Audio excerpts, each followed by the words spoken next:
আসসালামু আলাইকুম। আসসালামু আলাইকুম। ঘূর্ণিঝড়ের পর আমেরিকায় বসবে বাংলা ঝড়, সেটাই দেখাবে শান্ত সাকিবরা।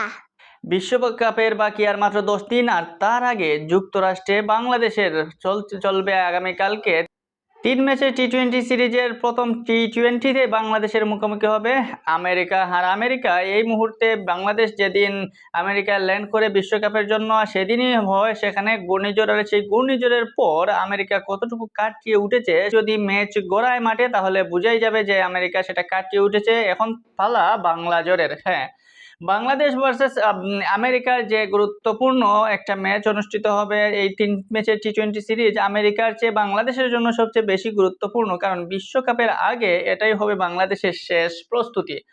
এই 3টা ম্যাচের যদি বাংলাদেশ খেলতে পারে, যদি কোনো রকম বাধা বিপত্তি না থাকে, আবহাওয়ার যদি কোনো রকম অনুকূলে বা আবহাওয়ার যদি কোনো ধরনের তারতম্য না ঘটে, তাহলে হয়তো বাংলাদেশের যে বিশ্বকাপ প্রস্তুতি সেটা আমেরিকার সাথে যে 3 ম্যাচ রয়েছে সেটা খেলে হয়তো কিছুটা হলেও তারা লাভবান হবে। কারণ আমেরিকার মাটিতে বাংলাদেশে যে টি-20 খেলবে সেই আলোকে বিশ্বকাপও যেহেতু আমেরিকা এবং ওয়েস্ট ইন্ডিজের মাটিতে আমেরিকায়, সাধারণত বাংলাদেশের যে স্কোয়াড রয়েছে সেই স্কোয়াডের প্রত্যেকের খেলার তেমন কোনো অভিজ্ঞতা নাই 2-1 ছাড়া। সেই জন্য এই 3টা ম্যাচ সবচেয়ে বেশি গুরুত্বপূর্ণ। এখন যদি বলি এই 3 ম্যাচের যে সিরিজের যে বাংলাদেশের যে বিশ্বকাপের 15 এবং স্ট্যান্ড বাই 2 সহ যে 17 সদস্যের দল ঘোষণা করা হয়েছে, সেই দল থেকে যদি কালকে আমরা কাদের দেখতে পাবো এবং কারা কালকে প্লেইং এক্সাইয়ে থাকবে এবং কারা আমেরিকাকে হারাতে পারবে।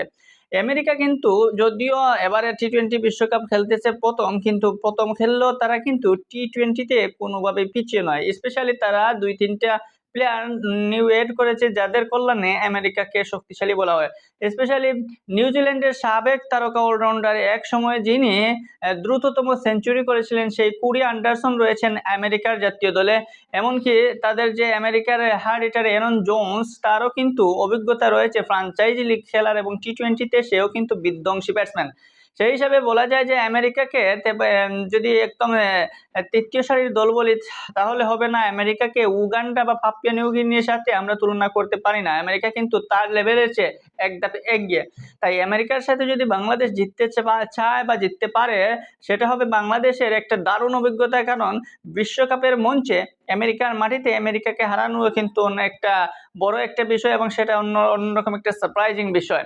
তাই আমেরিকার সাথে যদি বাংলাদেশ এই ম্যাচে খেলে তাহলে খেলার যদি প্লেইং এক্সাইট কথা ভাবি তাহলে দেখা যেতে পারে এই ম্যাচে হয়তো কোচ চন্দ্রিকা হাথুরুসিংহে সিংহে কিছু উলট পালট করতে পারেন। যেমন ব্যাটিং পজিশনে হয়তো নাজমুল হোসেন শান্তর নাম্বার 3 প্লেসে হয়তো সাকিব আল হাসান ঢুকতে পারেন, অথবা সাকিব আল হাসান যথারীতি 5 নম্বর পজিশনে থেকে 3-এ হয়তো শান্তকে দিয়ে আর এই 3টা ম্যাচ খেললে হয়তো শান্তকে ফিট করতেও চাইবেন হাথুরুসিংহে সিংহে, সেটা দেখা যাবে ম্যাচে। তবে ওপেনিং পজিশনে একটা দুর্দান্ত একটা চমক থাকতে পারে, আর সেটা হচ্ছে লিটন দাস, তানজিদ তামিম এবং সৌম্য সরকার। এই 3 জনের মধ্যে কিন্তু 2 জন থাকবেন স্কোয়াডে।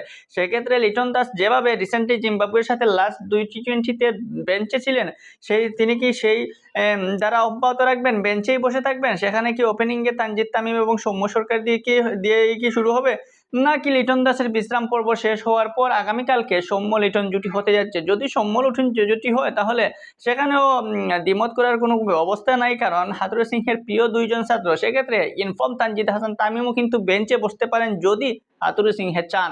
তবে আমরা চাই আগামীকালকের ম্যাচে যদি তানজিদ তামিমের সাথে লিটন অথবা সৌম্য যে কোনো একজন থাকে, স্পেশালি সৌম্যকে হয়তো সুযোগ দিলে বেটার হবে। লিটন দাসকে আরও একটু বেঞ্চে বসার একটু সুযোগ করে দিলে হয়তো তার কিছু ইমপ্রুভ হতে পারে, একটু রিফ্রেশ হতে পারে। সেই জন্য তাকে হয়তো আমেরিকার সাথে যদি আমরা লাস্টে 2টা টি-20 বা একটা টি-20 খেলাতে পারি তাহলে বোঝা যাবে লিটন দাসের অবস্থান।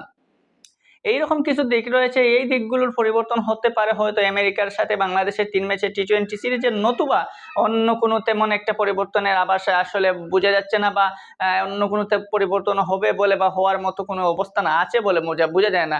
যদি আমরা একটা ব্যাটসম্যান যদি কম নিয়ে খেলি তাহলে হয়তো সেখানে একটা অবস্থান থাকতে পারে, আর সেক্ষেত্রে হয়তো দল থেকে বাদও পড়তে পারেন জাকির আলী অনিক অথবা রিশাদ হোসেন। কারণ জাকির আলী অনিক যদি স্কোয়াডে থাকে তাহলে উইকেট কিপিংয়ের দায়িত্ব পালন করবেন, সেক্ষেত্রে লিটন দাস বেঞ্চে বসলেও সমস্যা না। আবার জাকির আলী অনিক যদি বেঞ্চে বসেন তাহলে লিটন দাস কিন্তু আবার দলে থাকতে পারেন। অথবা আমরা যদি যেহেতু সাকিব আল হাসান রয়েছেন সেক্ষেত্রে আমরা রিশাদ হোসেনকে বসিয়ে সাকিব আল হাসান এবং ৩ টা পেস বোলার আর সাথে শেখ মেহেদীও থাকতে পারেন।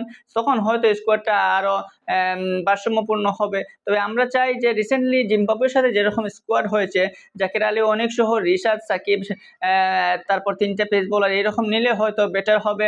রিশাদকে আমেরিকার সাথে চান্স দেওয়া বেটার, কারণ এখানে যদি রিশাদ হোসেন কোনো একটা তার বোলিংয়ের ইমপ্রুভ দেখাতে পারেন এবং সেক্ষেত্রে লেগ স্পিনার যে গুরুত্বপূর্ণ সেটা যদি ভূমিকা তিনি নিজে থেকে যদি পালন করতে পারেন, হয়তো বিশ্বকাপের মতো বড় মঞ্চে তিনি এখান থেকে যে অভিজ্ঞতা অর্জন করবেন এবং একটা সেই সাহসটা নিয়ে বিশ্বকাপের মূল পর্বে খেলতে পারেন। আবার শেখ মেহেদীকেও কিন্তু বাদ দেওয়ার কোনো অপশন নাই, কারণ শেখ মেহেদীর মতো অফ স্পিনার পাওয়াটাও কিন্তু দুষ্কর এই মুহূর্তে। আর শেখ মেহেদী ভয়ঙ্কর যে পাওয়ার প্লেতে সেটা কিন্তু সবাই জানে। তাই বলাই যায় যে বিশ্বকাপের আনুমানিক স্কোয়াড কিন্তু আমরা বুঝেই ফেলতেছি যে কিরকম হবে। সেক্ষেত্রে আমরা চাই যে যুক্তরাষ্ট্রের সাথে যে ম্যাচটা রয়েছে সেই ম্যাচে বাংলাদেশের এই কিছু দিকগুলো এগুলো উলটপালট করে বাংলাদেশ যদি দ্বিতীয় টি-20 থেকে যদি একবারে বিশ্বকাপের মূল এক্সাই যেরকম হবে সেই রকম যদি স্কোয়াড দিয়ে খেলা শুরু করে, তাহলে বাংলাদেশের জন্যই বেটার হবে।